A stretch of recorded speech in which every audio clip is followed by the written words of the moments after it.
protein won't grow muscle for you.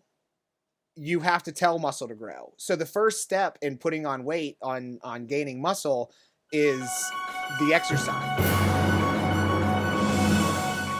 There we go. All right.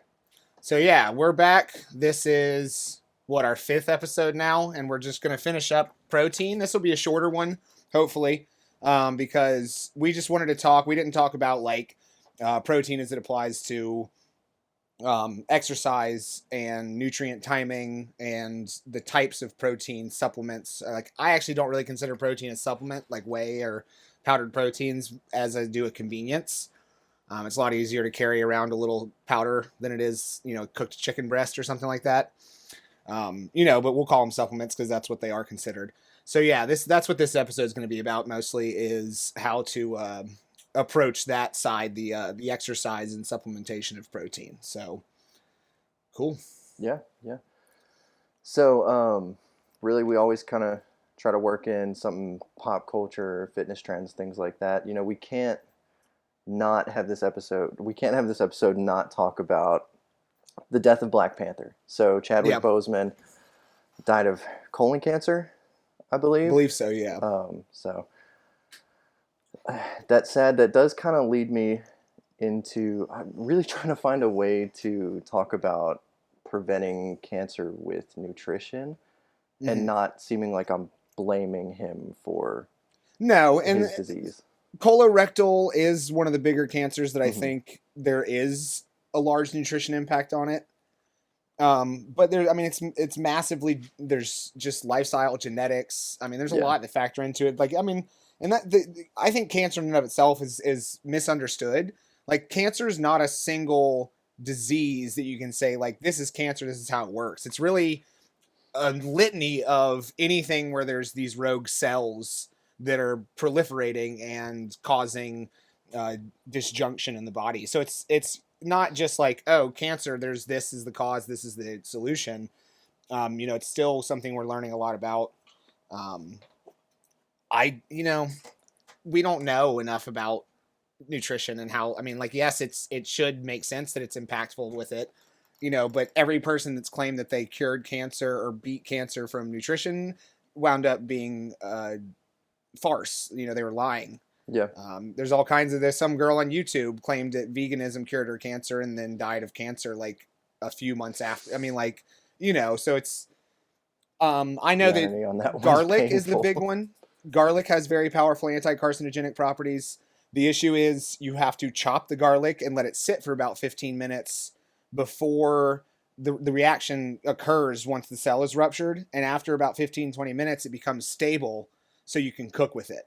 But if you don't pre-chop your garlic and let it rest, you're cooking those benefits out of the garlic. So Learn something new every day. yeah, but it's unless you dive into it and understand that kind of stuff, people think, oh, ginger, it's great for, what is it, immune system. There's no evidence about ginger affecting your immune system. It actually also is anti-carcinogenic, so a lot of this stuff people claim and there's no backbone to it. So yeah, but that's cancer's it's crazy. So my mom's actually an oncology nurse, and that was that kind of gives me a little bit of passion about cancer, and I'm thinking about maybe getting a specialty in it when I'm a dietitian and everything like that. So kind of distant in the future, but that was something I would always ask her growing up. How do you prevent cancer? And the issue is, like you said, we don't really know enough about it because there's so many different kinds. We don't exactly know what's going wrong. So, but yeah, it's kind of, everybody would say, okay, we'll follow what the American Cancer Society says, which is diet and exercise. yeah. So that's always a good thing, but it kind of seems like when you don't know what to say diet and exercise. Right, but Yeah. stress, lifestyle, like wind pollution and air quality, Yeah. like that kind of stuff can all factor into it. Yeah. I do have to give props to his like family and friends, like Bozeman's crew, because nobody knew about his cancer. He didn't want anybody to know. Yeah, he had Usually it that for- stuff leaks, Yeah. like that's props to his family and stuff. Yeah. I thought that was cool. I mean, he had it for 6 years or something. Yeah, I'd have you know. cancer for 6 minutes and everybody would know about it. Right. Like Yeah. It's that's one, I'm a big mouth, but out, yeah, um that's yeah. impressive. But But yeah, so I don't know. The trend that's been bothering me lately is the copy paste yeah, dietitians you see, and no knock on these sales accounts, whatever you want to call them. Libby Rothschild, I think, is the big one for female dietitians, and then you have like um, Tony Steffen and Xander Fryer and stuff like that. Like they teach you Instagram sales. They teach you how to gain clients organically through Instagram, and if that's the grind you want, that's great. But the problem I've noticed is that it's all the same account over and over again. Like they don't take the information and do anything new with it. It just seems like every single person that takes this one account has the same post where it's side by sides and I think the latest one is like someone dancing and then pointing and like words pop up on the screen. is And that like like, TikTok videos? yeah, it is. But first off, a 15-minute or 15-second video of you dancing and pointing at words is not a good way to tackle body image Hmm. issues and eating disorders. Like I get you're having fun with it, but the other thing I've noticed is sometimes they put stuff up there and the words just like you don't even have time to read them. It's like I Yeah, don't want to watch your video 6 times because you put a paragraph up. yeah, It's like, and I just feel like there's no character. It's hmm, just this is what works, so I'm going to follow it to a T. And I think it also feeds back into our first episode where it's like if everybody's telling you have a cookie every day, that's it's starting to get like we're moving away from even like I've seen posts that seem like, oh, it doesn't matter, eat whatever the hell you want, don't worry about food quality, don't read nutrient labels, don't, I mean, it's like it's shifting to an extreme away from good practical nutrition to everybody's a soft delicate flower, like no, you need tough love, you need people to be tight with what they're doing, you need people to meet goals as much as change their mentality and mindset. It's both.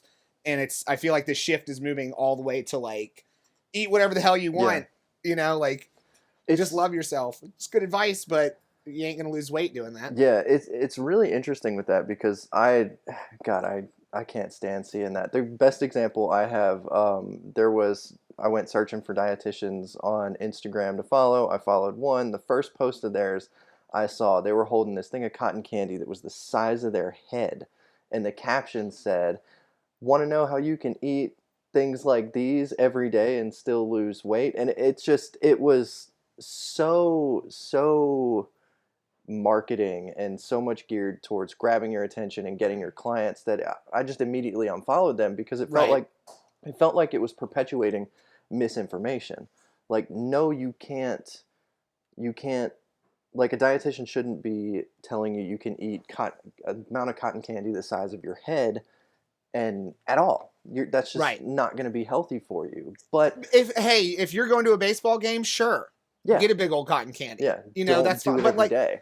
right. But and then I think touching on your point is like, I think it's a trap, like you said, Hmm. it's a marketing trap. But then it's also a trap where if I'm so focused on the mindset and telling my clients they can eat donuts and cotton candy every day, they are stuck being my client. Hmm. They are paying me for little results and they will stay having little to no results and continue to be in my employ.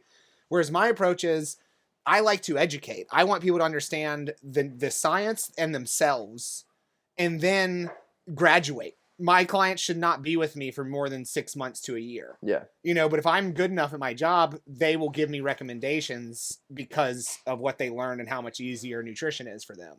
yeah. Um, And subtle plug, you can work with Blair if you want to. Reach out to him on Instagram or through here, something like that. So had to throw that yeah, in for you. yeah. Go ahead. I mean, Yeah, by all means, yeah. I've my client load is picking up. I've gotten some yep, recommendations, and it's we're building. yeah. So, by all means, reach And out.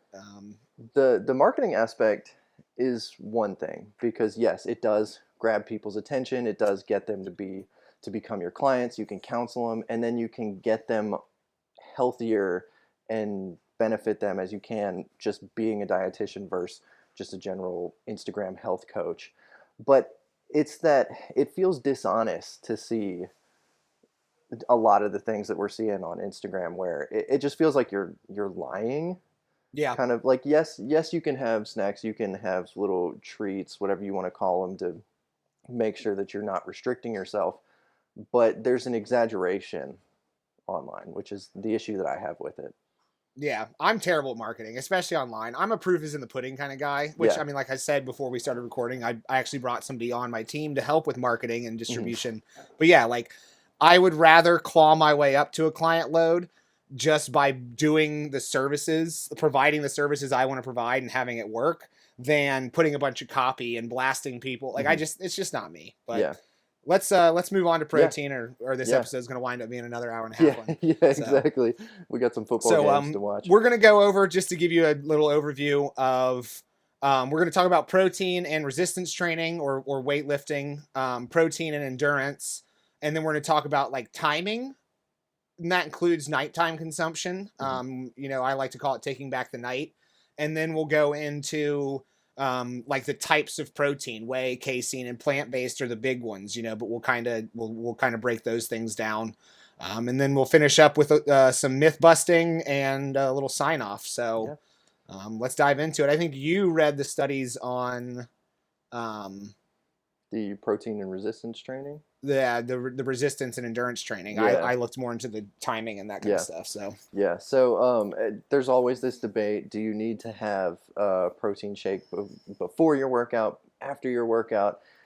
Classic things you'll run into when you talk to your average gym bro or just anybody who's starting to work out. There's a lot of confusion out there. So Blair actually sent me a couple of studies that they cleared up. So one thing that was super super important with these studies that they stressed on was that you need consistency first. mhm. Make sure you're getting adequate calories and getting adequate protein initially.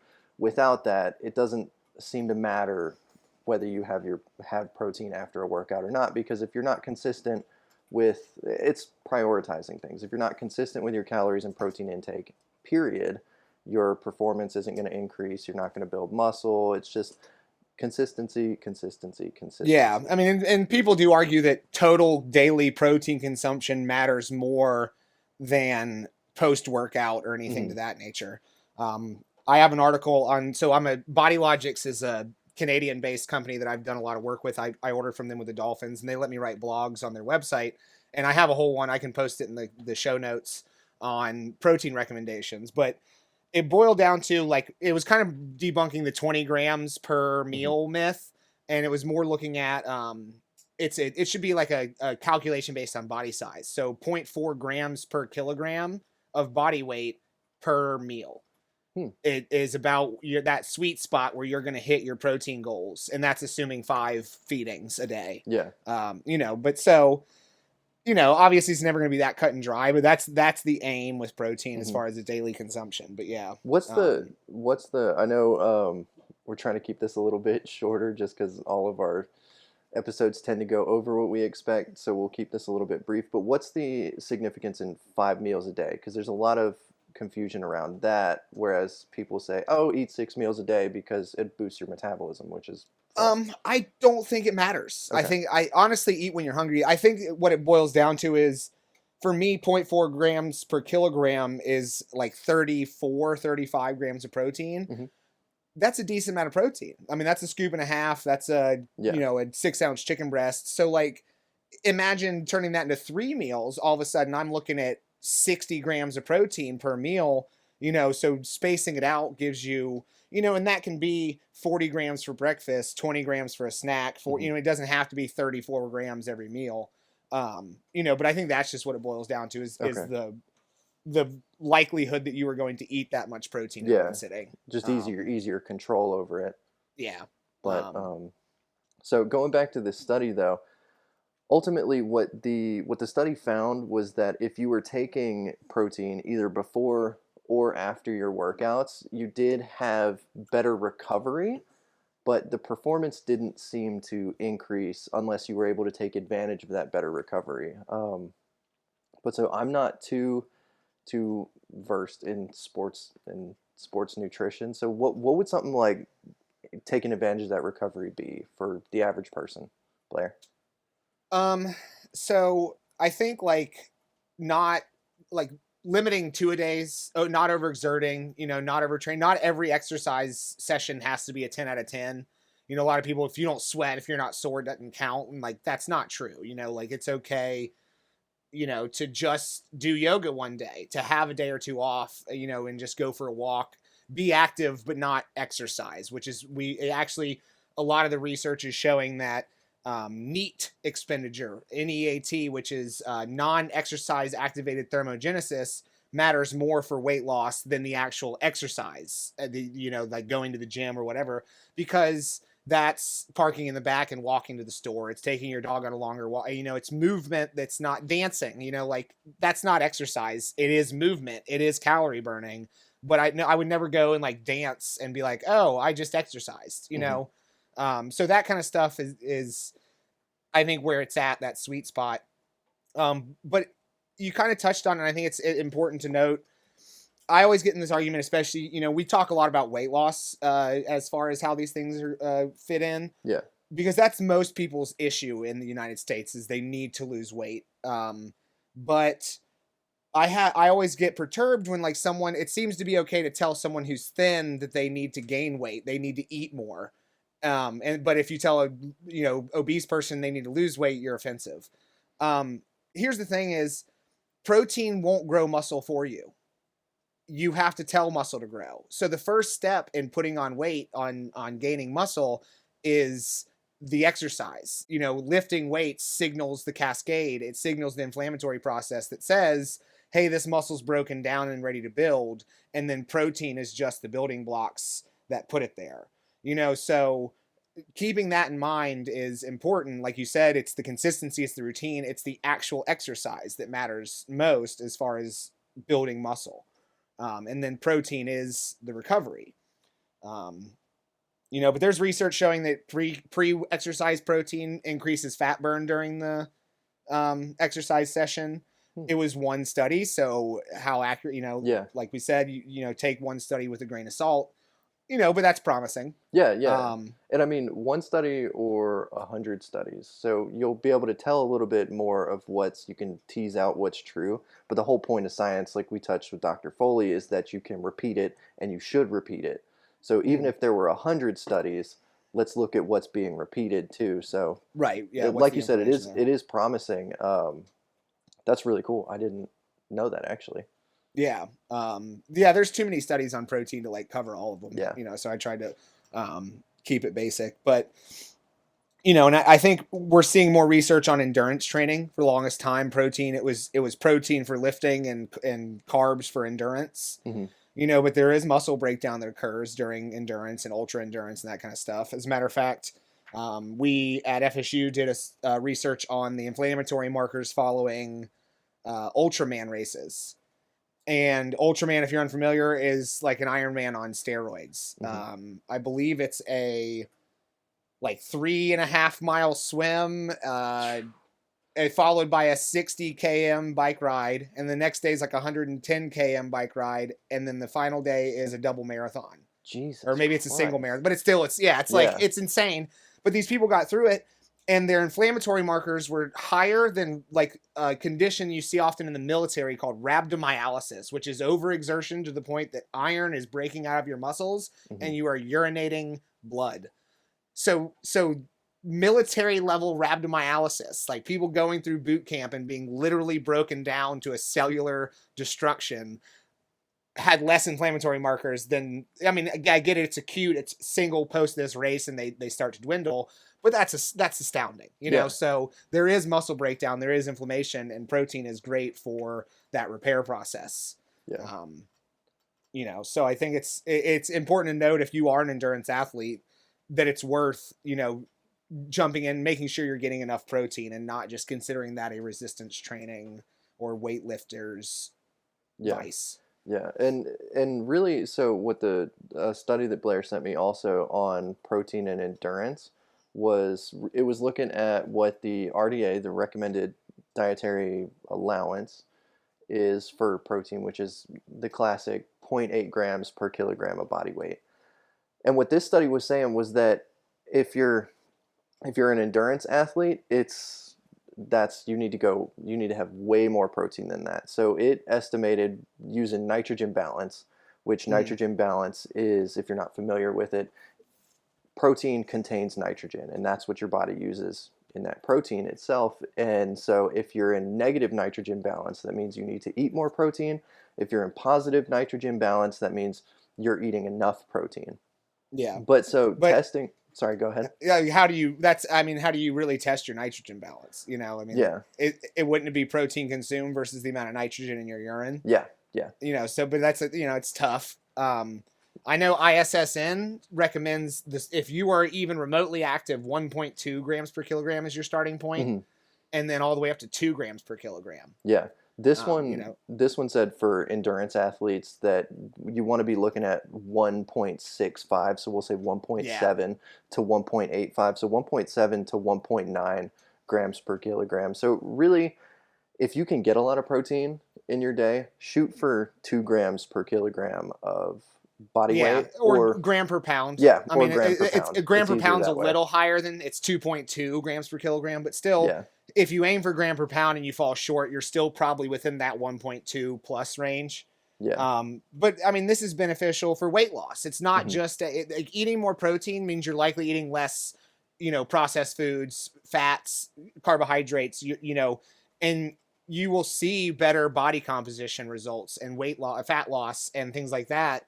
So it doesn't just have to be if you're an athlete. Like aiming for a gram per pound of protein is beneficial no matter who you are. Yeah. So And the last protein episode, I believe you brought up that there was a study showing that if people eating a high protein diet burned 400 more calories than just a regular they diet. consume 400 more calories than the low Yeah, protein there group we and go. still lost weight. So Yeah. lost the same amount of fat. So Yeah, there we go. So Um, thermic effect of food. Protein has a pretty high, the highest thermic effect of food. yes. Maybe, yeah, okay. So you're Um, gonna just be expending more calories to break that down. You'll still be consuming a net positive calories. There's no such thing as negative calorie food, but you'll be a little bit warmer. Your body's gonna have to work a little bit harder, and so that could be where that is contributing that 400 extra calories. yeah. And protein's just very resistant to storage. It Hmm. doesn't want to be used as energy. It doesn't want to store as fat. It wants to help make hormones. It wants to Yeah. develop bone and muscle. Like so talking about like you mentioned like consuming protein post exercise, didn't necessarily show the benefit that people would assume. And I think we touched on it, or I touched on it in the research episode about how that one study where it said that, you have to consume protein within 30 seconds of finishing your workout, blah, blah. But that stemmed from a time trial study where when people had a time trial, if they consumed carbs within 30 minutes of finishing the first time trial, they improved their performance in the second time trial if it was within 8 hours of the first. So it was a very specific situation, and it was a carbohydrate reload study or a glycogen replenishment, not protein. So that dwindled down to you have to eat within 30 minutes or you lose all your gains, and protein still follows. People say that kind of stuff.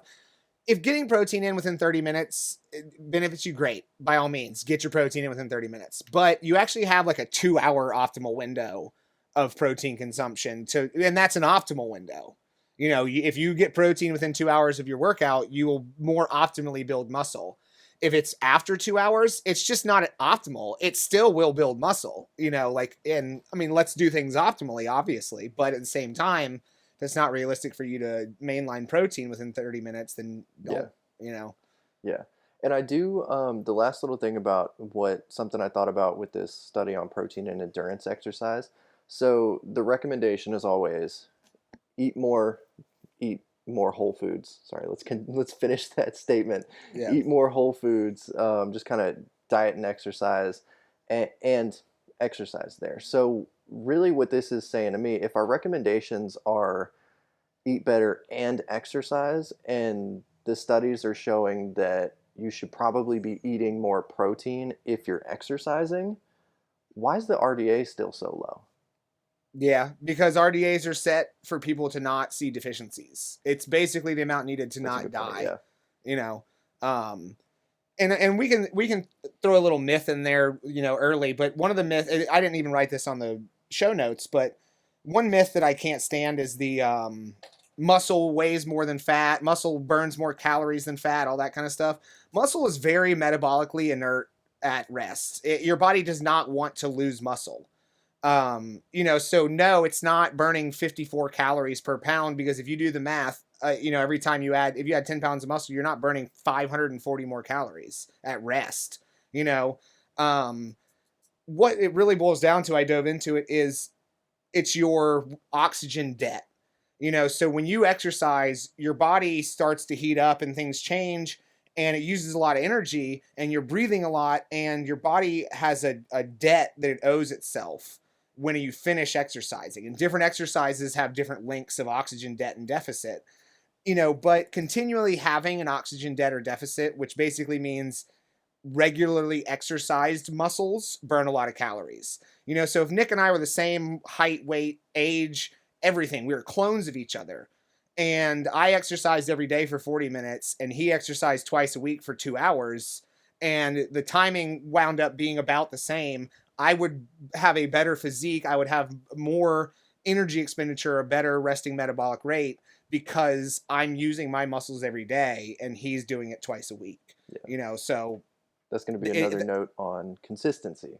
right, exactly. So Yeah. And one thing that I've kind of been thinking about, and Blair will be able to tell me if this thought process is off or not. But so when you're exercising, you're breathing heavy, that's because your muscles, your body needs to make energy. And without going too in depth into the process, oxygen is there to help with that. So when you have an oxygen debt, what that's kind of signaling to me is that your muscles, even though you're resting, they're recovering, they're using energy, and that's part of what's called excess post oxygen consumption. excess post exercise Post oxygen exercise consumption. oxygen, EPOC is, yeah, yeah. EPOC. You'll EPOC, yeah. So is that kind of the right thought Yeah. process, sort of? So if you want to break it down, and this is a very gross oversimplification, but metabolism and energy in the body is more or less just a complicated system of carbon exchange, how carbon moves around and changes different, like turns into different molecules, and oxygen movement. So iron, one of the more important minerals, is because your blood has hemoglobin, which is iron molecules attached to a protein, and oxygen binds to that and moves through the blood. And then your muscles have myoglobin, and they take oxygen and store it in the muscle. So oxygen moves around. It starts the whole energy electron transport chain, is what it's called. But all of that requires oxygen. So yeah, it is a debt. Like, oxygen is needed by the muscles. You breathe it in. There's this whole transfer system of oxygen, and that's how all of this works. Is your muscles need oxygen, so it's taking it from your blood and your body, and you're breathing in to try to get as much oxygen as possible. So yeah, I mean, a lot of times you measure the actual energy expenditure by your breath, the amount of oxygen, liters per minute, your VO2, things like that tell you how much energy you're using. There's a calculation for that. I think it's 5 calories per liter of oxygen, whatever, but like there's a way to figure it out. It's complicated, but yeah, I mean, that's basically what it boils down to. Yeah, sweet. So yeah, one thing that I think is important is I wanted to talk about nighttime feeding. So for the longest time, everyone, don't eat at night. And, even some of these, what's it called? Diet, copy paste dietitians we talked about earlier have posts where they say, like, the cookie doesn't magically have 4,000 calories after 7 p.m. Calories are the same, but basically what the research is that mixed meals, high calorie mixed macronutrient meals, so like a standard dinner, close to bedtime, shows an increase in weight. People who eat most of their calories at night tend to have more obesity. I think that interferes with sleep quality, and interferes with hormone production and things like that. But what the research is showing is that small single macronutrient feedings within 30 minutes of bedtime, under 200 calories, show improvements in like resting metabolic rate.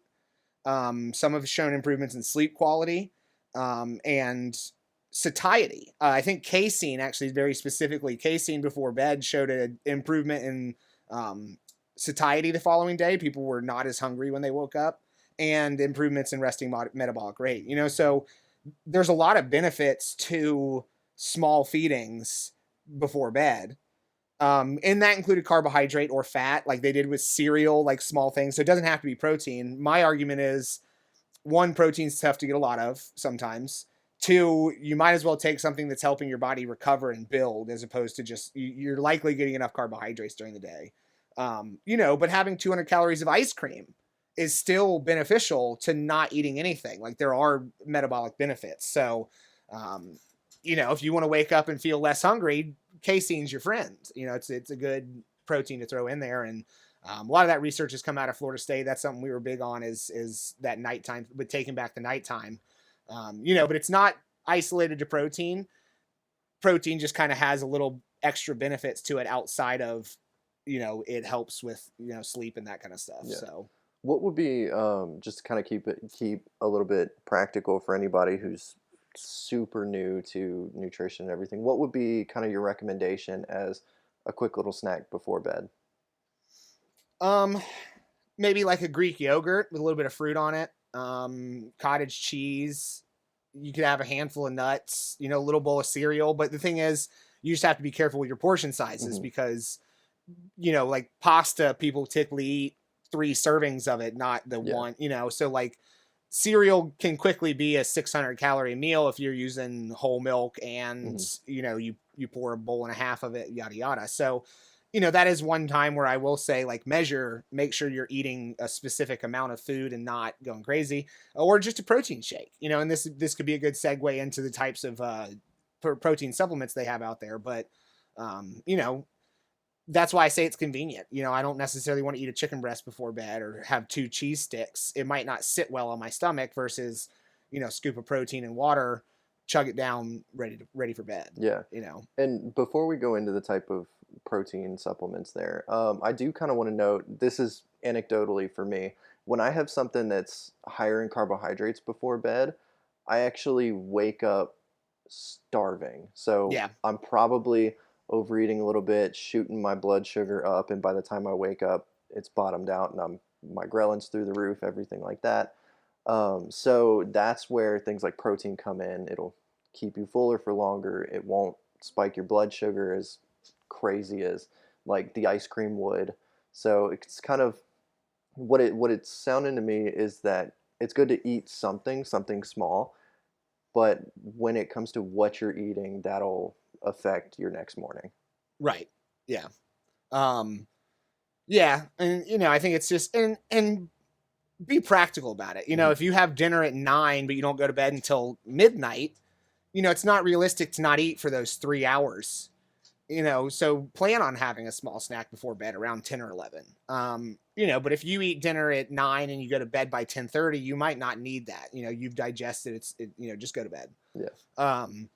Yeah. So there's the major types of protein supplements. And so there's 3 primary categories. I guess you could split it into like milk-based and plant-based, but mainly the types you see are whey, casein, and then plant-based or vegan protein powders. There are, like, you can get beef protein, like they do have some other ones. Collagen is on the rise, actually, but 80% of collagen research is on the beauty industry, not nutrition. I also think collagen, it's supposed to help with like tendons, but I think that also falls under you have to stress your tendon to have them grow. And how do you do that properly? I mean, like, there's something called functional range conditioning, FRC, that's kind of unlocked. We actually had a team come in and teach us at the Dolphins, and I remember a lot of it, but I don't try to be a practitioner by any means.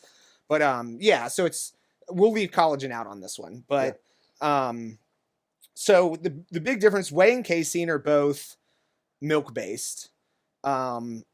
Basically, casein is primarily what becomes cheese, and then whey is the watery substance that's remaining from the cheese making process, and it is either used to make soft cheeses like ricotta, or it's like, I think most of it is dehydrated and turned into protein powder. The big difference between the two is whey is a fast acting protein. It gets in the system, it stays liquid, and it just, I mean, it can be in your system within half an hour. Whereas casein, it gels in the stomach. It reacts with your stomach acid and it gelatinizes, so it's a slow release protein.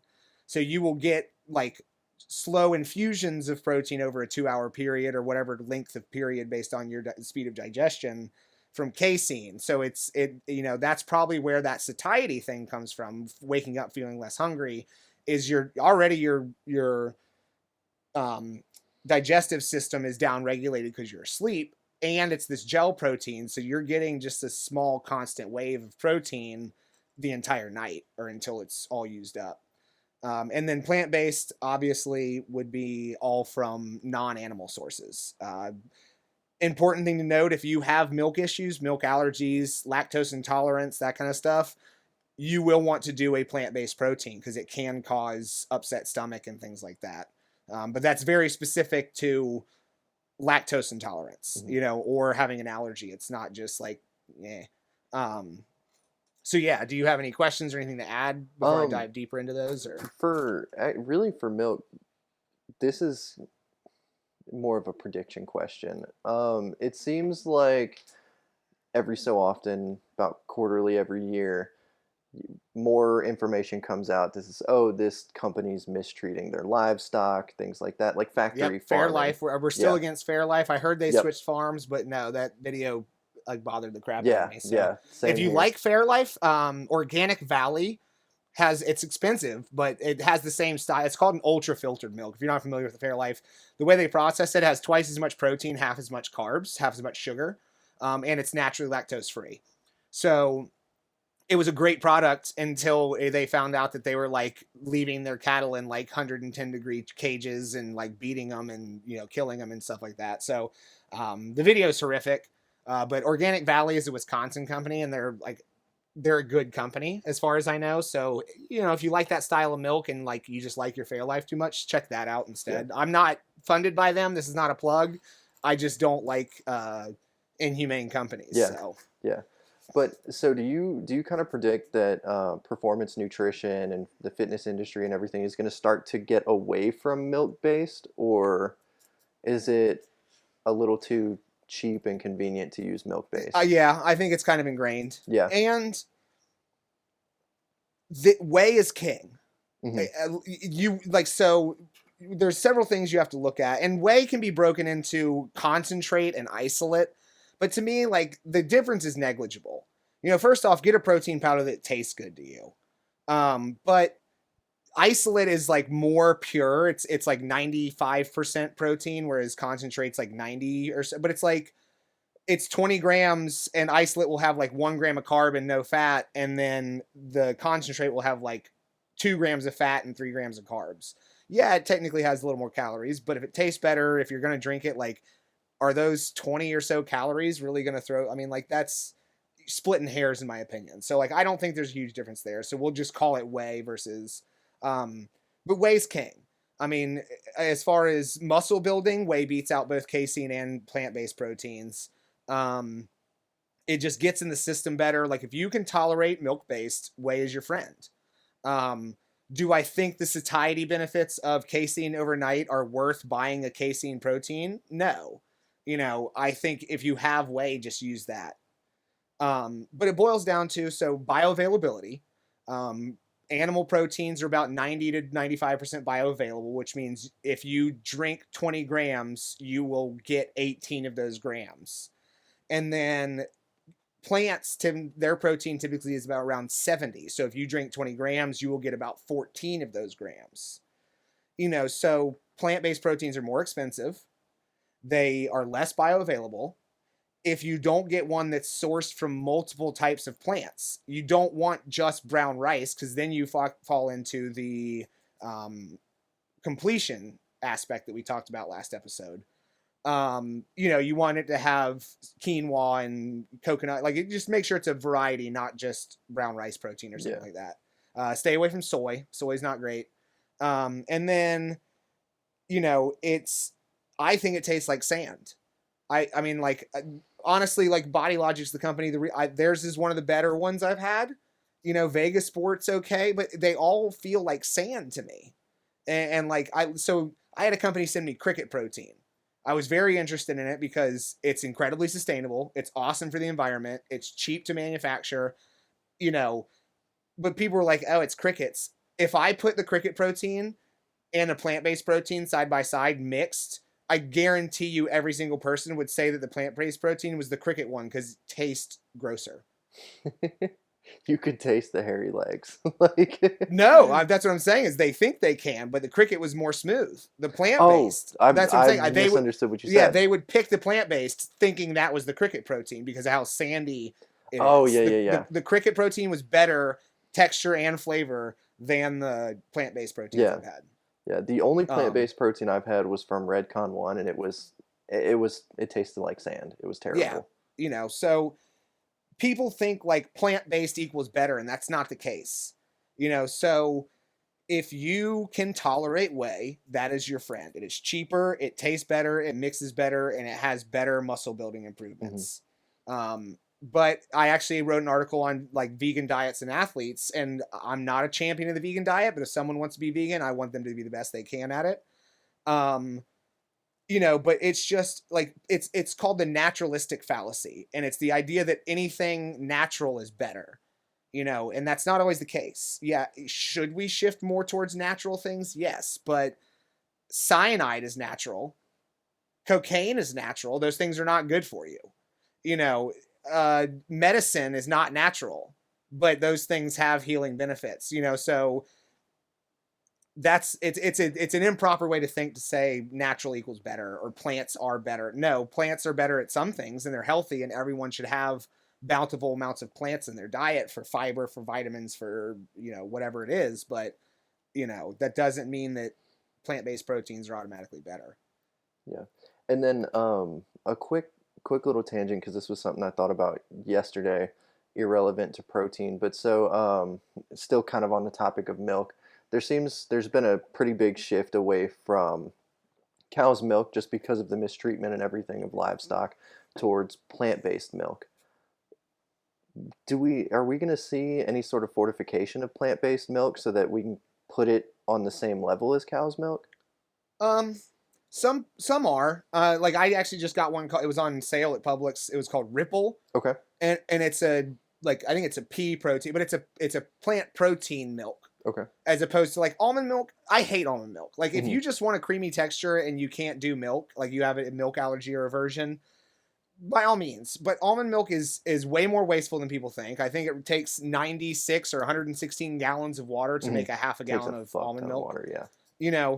Not saying that cows don't use a ton of water, but you also get milk, beef, leather, all kinds of stuff. It's not like, we're making almonds, and then they don't even use the almonds. They blanch the almonds down, because if their almonds were in the milk, I mean, there would be a lot more fat.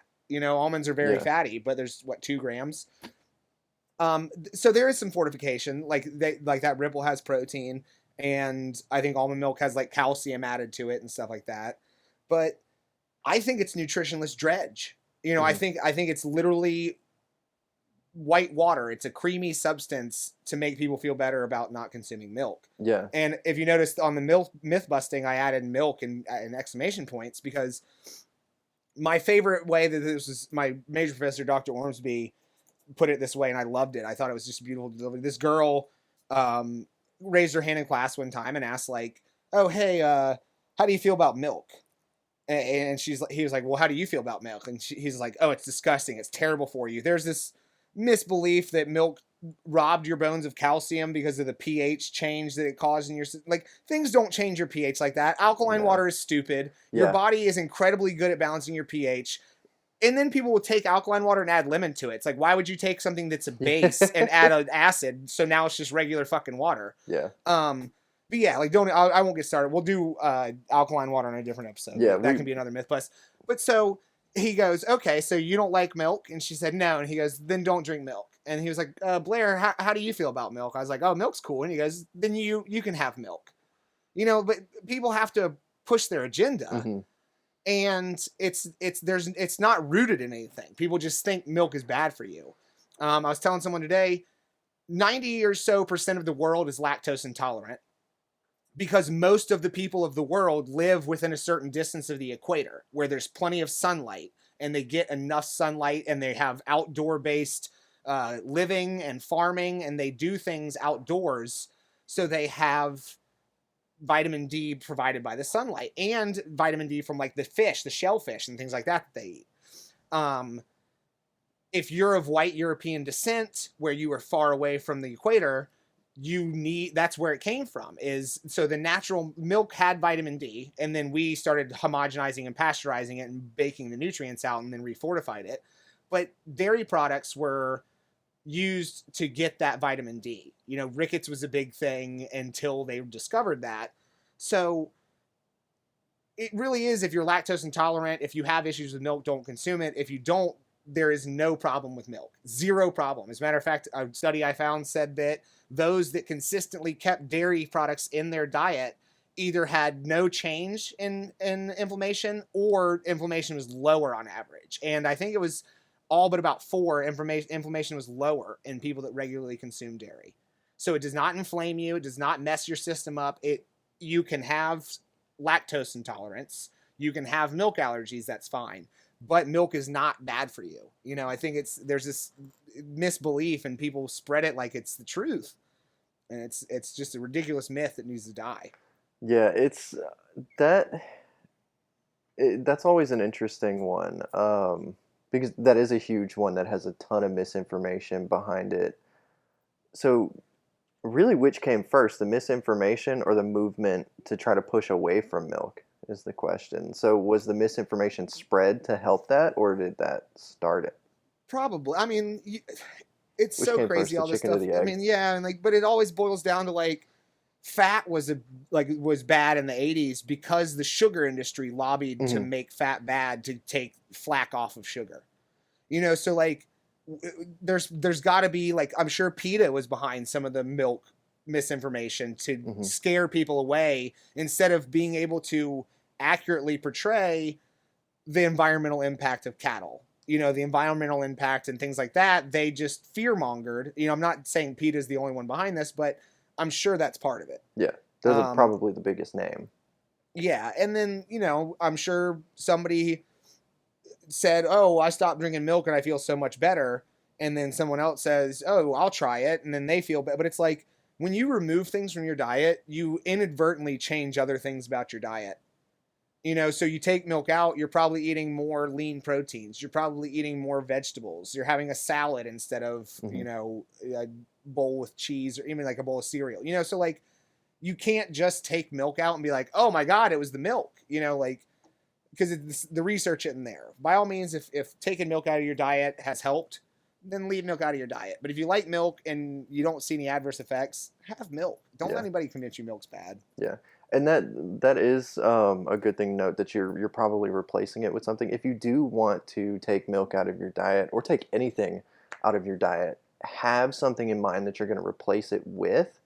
If not, that contributes to this feeling of over restriction. And so let's say you want to cut milk out. You don't want to see any more of these videos of cows being mistreated. So you cut milk out. You go 3 weeks no milk, whereas you were drinking milk daily before, and then next thing you know, you crash and you chug 2 gallons of milk in a day, and now you feel Yeah. sick. So if you're going to cut milk or anything out of your diet, have a plan to replace it with something, so that you don't have a void to fill. It's already filled.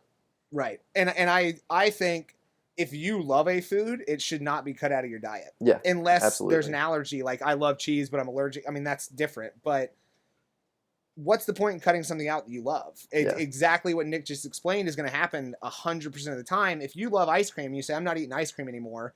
You are going to not eat ice cream for 2 weeks, and then you're going to eat 2 pints of Ben and Jerry's ice cream in a night. If you like drinking alcohol and you say, "Well, I'm not going to drink anymore," you're going to go 2 weeks or a month without drinking, and then you're going to binge the next time you have a drink. So it's the feast and famine fallacy, as opposed to just being consistent, yeah, allowing yourself to have the things you like, enjoy them in moderation. And, you know, whether moderation is only drinking once a week or having 2 drinks a night or whatever it is, you know, that's what it boils down to. Yeah. So, and then so that kind of really wraps. Oh wait, actually, I do have a myth here. Recently, the CDC came out and put some statistics on COVID-19 and deaths, and there's a ton of misinformation that flew around because of that. Everybody was like, "Oh, the CDC said only 6% of deaths were caused by COVID." So we got to talk about comorbidities. When you die, there are so many factors that go into it, and that's what these comorbidities are. If you have asthma and you died of COVID-19, you died of both. Not asthma, not COVID-19. You died of both. That's why that's what these comorbidities are. If you have the flu and COVID, if you have pneumonia and COVID, you died of both. And the way that I like to think of it is, let's say you're at a bar, right? You're at a bar, you're drunk, you get into a bar fight, the person pulls out a knife and stabs you. Did you die because you were drunk, because you got into a bar fight, because the guy had a knife, or did you die because you got stabbed? You got stabbed or you died because of all of them.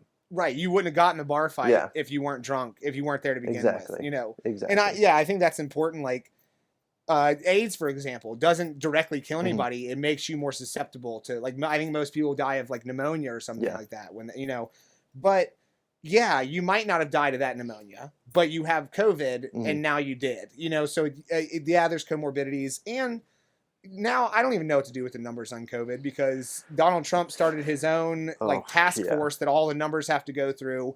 There's already debates on how many people are dying and this, that. And then I love I don't know anybody that died personally.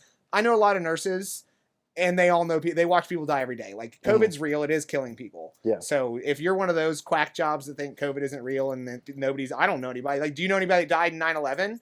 So can I say that none of those 3,000 deaths actually happened since you didn't know anybody personally that died in 9/11? Yeah. But it's, you know, people remember that for 20 years now, and we do nothing about the hundreds of thousands of people that are being reported dying every day or that so far because of COVID. You know, it's important. And just because you don't know somebody that died doesn't mean it's not happening. So, you know, but yeah, the comorbidity thing is important. Like, it's multifactorial. It's not just, you know, cut and dry. So, and if you don't quite understand like the medical literature, like the term comorbidities, if you don't know a whole lot about medical terminology, that's a rough one. Comorbidities, you know, co means morbidities, you may or may not know. Leave the interpretations up to the medical professionals, please. Yeah. Listen to what they say, listen to a lot of them, so that then you can create your own idea. There are bad doctors out there. There are doctors that got C's, but a doctor that got C's in med school still knows more about this than Joe Schmo with an internet connection. And the STEP exams are becoming pass-fail. So STEP exams are the exams that you take in med school to move on. I believe they're changing those to pass-fail. So you won't know you didn't know before, but your doctor might not know if they got a 90 on their STEP exam or if they got a 72. The minimum, Yeah. Like, so, look, the dumbest doctor to graduate med school is still a doctor. So get your information from everywhere, from the people who are qualified and have the education to interpret these things, and then make your decision. Yeah, but doctors are like dietitians or therapists or any, like, you need to find someone you resonate with. You know, every dietitian isn't going to be for you. Every therapist, you shouldn't just go to a therapist and assume they have they should have your best interest, but they just might not vibe with you, and that's okay. Yeah. You know, so, like, take the advice from the people you trust. Absolutely. You know, and that's fine, but also get rid of confirmation bias. A lot of people everybody has confirmation bias. If you don't think you have confirmation bias, you do. Yeah. I do. I absolutely do. And I try my best to look up the information. But if you believe something, instead of simply looking up things that support that, also try to find things that refute that. It is okay to be wrong in the path to becoming right. Yeah. Yeah. It's more beneficial to be wrong. I guess that's my sign off too, is the confirmation bias thing. But I do have some interesting news, and we'll see how this plans out. So this is not written in stone, but I talked to one of my old players, Kiko Alonso. He's currently with the Saints. And after this season, he is very interested in hopping on and doing a Q&A with us. Nice. So yeah, look out if you're interested in football or the NFL out there, listeners. We should have an episode, probably sometime in January, February, I would imagine, after the season's over. With Kiko Alonso. He's a linebacker. He played at Oregon. He's a great dude. He's a very interesting guy. Takes incredible care of his nutrition. So I'm excited to have him potentially on the show as a guest. We won't have like a topic. It'll just be like Q&A with Kiko Alonso. So that's awesome. Yeah. I was thinking too, for our next episode, I know saturated fat and cholesterol. I know that's something you're passionate about. I want to do a fat really and a carb in episode. that. Yeah. Yeah. So so definitely. Let's go for the fat one next episode. Yep. Right. Yeah. We'll do fat. Cool. Sweet. So yeah, everybody. We're trying to be better about asking YouTube, like, comment, hit the bell in the corner, subscribe to the channel. If you got questions, if you got suggestions, if you want to hear a certain topic, let us know. Share it with your friends. Podcast app, leave us a review, like a rating if nothing else, but a review would be nice. And get your friends to subscribe if you like the channel. We're still in the prelim phases where we're just trying to bulk up the number of episodes we have before we go crazy sharing it. But the more subscribers, the better. And let us know how we're doing. Yeah, and if you wanna reach out to us, you can find me on Instagram. It's Hion_health. So HION_health. I know I haven't posted in a while, but I promise I'm there every day. So yeah, I switched back to Zorg_industries. It's a Fifth Element reference because I'm a huge nerd. I didn't like like I said, I'm not good at marketing. I didn't like the grind of marketing on Instagram. I'd rather just be myself and post what I want. Yeah. And I don't use Instagram as it's a good place to contact me. If you don't use Instagram, you can email me. It's humanelementnutrition@gmail.com. It's pretty straightforward. Website's the same, humanelementnutrition.com. So there's multiple ways to contact me. I'm not going to be a slave to Instagram. It felt like pulling teeth. So I switched back and it's a business account, but I use it for personal reasons. So reach out, subscribe, share, tell your friends. We're really cool. Yeah. And if we're not cool, lie to them, please. Yeah. So, all right. We'll see you guys later. Thank you for listening. Yeah. Take it easy.